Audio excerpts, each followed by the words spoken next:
Bonjour à tous, nous sommes le 24 janvier, voici l'actualité principale de ce samedi. Après 4 mois d'enquête, un réseau structuré de trafic de cocaïne, d'héroïne et de cannabis a été démantelé par la gendarmerie de Vitry-le-François. Plus d'informations dans ce journal. Voici les autres reportages. C'est un événement national qui célèbre le livre sous toutes ses formes. Les nuits de la lecture ont débuté partout en France. L'idée est de réinventer notre rapport au livre. Quand un monument est classé, les 500 mètres autour du lieu sont soumis aux décisions de l'architecte des bâtiments de France. Un poids administratif supplémentaire pour certaines communes, comme nous le montrent ces Mermeusiens. Un coup d'œil sur la météo et le début du week-end qui s'annonce maussade et gris dans nos départements. Le ciel restera couvert sur l'ensemble du secteur. Les températures demeurent hivernales avec des maximales qui ne dépasseront pas les 8 degrés. C'est au terme de 4 mois d'investigation que la brigade de recherche de Vitry-le-François est parvenue à mettre au jour un trafic de stupéfiants organisé, opérant dans les secteurs de Vitry-le-François et du Chalonnais. L'enquête a permis d'identifier 6 revendeurs présentés comme les acteurs principaux, ainsi qu'une dizaine de consommateurs. Selon la gendarmerie, les investigations ont établi l'existence d'un trafic portant sur plusieurs substances, notamment la cocaïne, l'héroïne et le cannabis, avec une organisation suffisamment structurée pour être caractérisé d'association de malfaiteurs. Un article complet est à retrouver sur notre site internet et notre application mobile. Tout autre chose désormais, c'est un événement national qui célèbre le livre sous toutes ses formes. Les nuits de la lecture ont débuté partout en France. L'idée est de réinventer notre rapport au livre, souvent jugé trop solitaire. Et au collège d'Ancerville, on a pris le mot au pied de la lettre. Les élèves ont profité de cette soirée pour s'entraîner à l'art difficile de l'oralité. L'objectif est double, partager une émotion, mais aussi tenter de se qualifier pour un concours national de lecture à voix haute. C'est un reportage de Mathis Grenier et Clémentine Cobola. À la tombée de la nuit, alors que le collège a fermé ses portes, une lumière reste allumée, celle de la lecture. « Bouge, Bruno !» cria le maître. Bruno s'immobilisa. « Bon !» décida le maître d'un air soucieux. « Vous allez reformer les rangs et Bruno restera seul en dehors. » L'exercice demande du courage et surtout de l'interprétation. Dans cette salle du collège d'Ancerville, ces 11 élèves participent à une lecture à voix haute. On voyage de Victor Hugo avec Demain dès l'aube jusqu'à la magie d'Harry Potter. Monsieur et Mrs. Dursley, qui habitaient au 4 Privé Drive, avaient toujours affirmé avec la plus grande fierté qu'ils étaient parfaitement normaux. Merci pour eux. Alors mon livre il s'appelle Antigone et j'ai choisi déjà parce que c'est ma prof de français qui me l'a proposé et personnellement je l'ai lu et je l'ai vraiment adoré. Moi mon livre c'était les contemplations et il y avait des rimes, j'aime bien les poèmes donc j'ai lu celui-là parce qu'en plus je le lisais bien. Il fête ce soir la 4e édition locale de la Nuit de la Lecture, un événement qui dépasse largement le cadre scolaire. Initiée par le ministère de la Culture, cette manifestation nationale a un but précis, désacraliser le livre. Le thème de cette année, ville et campagne. Pour ces collégiens, l'enjeu est double. Participer à cette grande manifestation nationale, mais aussi viser la sélection de l'Académie Nancy-Metz pour le concours, si on lisait à voix haute. Chaque prise de parole a été filmée et sera envoyée à un jury.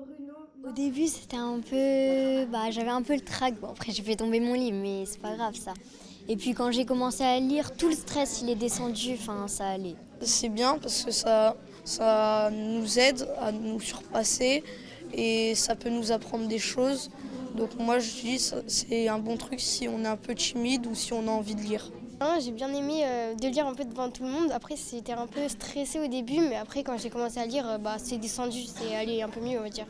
Pour saluer cet engagement, chaque lecteur repart avec un diplôme et un chèque lire, histoire de nourrir encore un peu plus leur imaginaire. Une initiative portée par une équipe pédagogique décidée à faire aimer les livres. Sur une vingtaine d'intervenants, 15 personnes ont choisi d'intégrer la nuit de la lecture en cours. L'enjeu, c'est de leur donner le goût de la lecture et leur montrer qu'on peut se dépasser encore en lisant et qu'on peut y prendre du plaisir. Toute la journée, on a animé des ateliers.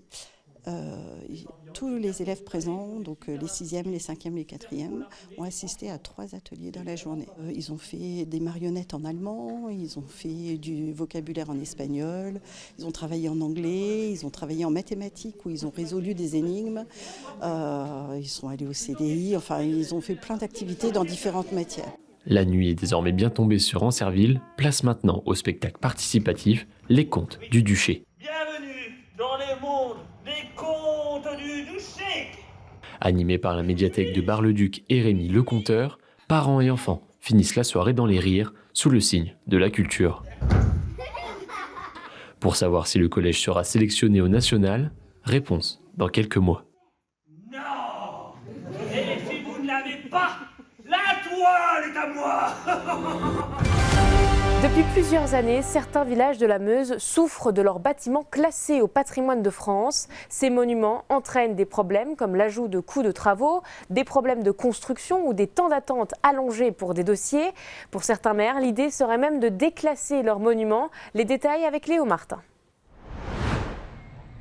L'assaut, le château ou encore cette statue, ils ont tous un point commun, ils sont classés au patrimoine de France. Quand un monument est classé, les 500 mètres autour du lieu sont soumis aux décisions de l'architecte des bâtiments de France. À l'Île-en-Rigaud, tout le village est impacté. Le maire a lui-même conseillé à ses résidents de s'adresser en amont à l'ABF avant de faire valider le projet de construction pour aller plus vite. Malgré tout, la mairie est bloquée pendant des semaines sur certaines décisions. Un inconvénient, c'est que les architectes des bâtiments de France, en général, restent peu de temps dans le même poste. Ils donnent leurs avis, qui sont fondés sur des connaissances, sans aucun doute, mais qui peuvent se traduire par des perceptions différentes de l'un à l'autre, de l'une à l'autre. Et j'ai comme exemple des dossiers qui remontent déjà à un certain temps, où l'architecte des bâtiments de France souhaitait que les toitures soient d'une certaine couleur. Et ça ressemblait plus à ce qui se fait dans le Midi, par exemple. L'ABF qui est venu après, mais non, c'est n'importe quoi, l'Île-en-Rigaud, vous ne devez pas faire, l'Île-en-Rigaud, en tout cas dans le sud de la Meuse, on n'est pas à Nice ou à Narbonne, il faut revenir aux tuiles rouges. Cette ville du sud de la Meuse n'est pas la seule impactée. À Mauvage, 2 monuments sont classés l'un à côté de l'autre. Cette fontaine lavoir est inscrite depuis 1988. Même si la mairie prône la sauvegarde du patrimoine, cela les impacte considérablement. Le prix de sa nouvelle mairie a même été augmenté pour se plier aux règles. J'ai des contraintes qui m'ont été imposées par les bâtiments de France, à leur sens certainement justifiées, à mon sens qu'il l'est nettement moins, et qui a fait ralourdir la facture énormément, qui a complexifié les dossiers administratifs terriblement, qui nous a fait perdre un temps monumental. Et des fois, des prescriptions qui sont émises, ça va être sur un nombre de tuiles au mètre carré, sur une couleur de tuiles, sur des couleurs de fenêtres, surface de baies vitrées, de Velux, qui sont complètement incompréhensibles. Le maire a même pensé à faire déclasser ces monuments. Alors je ne sais pas si la possibilité m'en est donnée. Par contre, l'idée m'est venue à plusieurs reprises, effectivement, parce que c'est vrai que j'aurais pas de monument classé, la gestion au quotidien serait un peu plus, serait un petit peu plus facile. Dans cette autre commune, le chemin de croix de 1870 est constitué de 12 statues. Pour la mairie, ces œuvres classées doivent le rester, même si cela pose problème. Vous pouvez voir notre chemin de croix qui est superbe. Il n'est pas question de le déclasser, bien au contraire.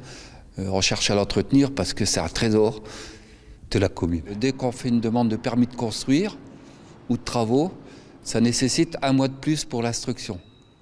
Bon, mis à part cela, si on veut garder le caractère original du village, on est obligé de se plier quand même à certaines conditions imposées par les bâtiments de France. Ceci dit, en dialoguant avec l'architecte des bâtiments de France, on arrive à s'entendre. Une partie du vieux village a failli être entièrement classée, mais le maire a refusé pour ne pas alourdir le travail avec l'ABF et compliquer la vie des riverains. Contactés par téléphone, les bâtiments de France appuient sur la différence entre le temps d'instruction du dossier, minimum 1 mois, et le temps de dépôt du dossier auprès de la municipalité, plusieurs mois. Voilà pour l'info. Dans un instant, la météo suivie de l'émission Éco-Région. Vous pouvez retrouver toute l'actualité sur notre site PTV et sur l'application mobile.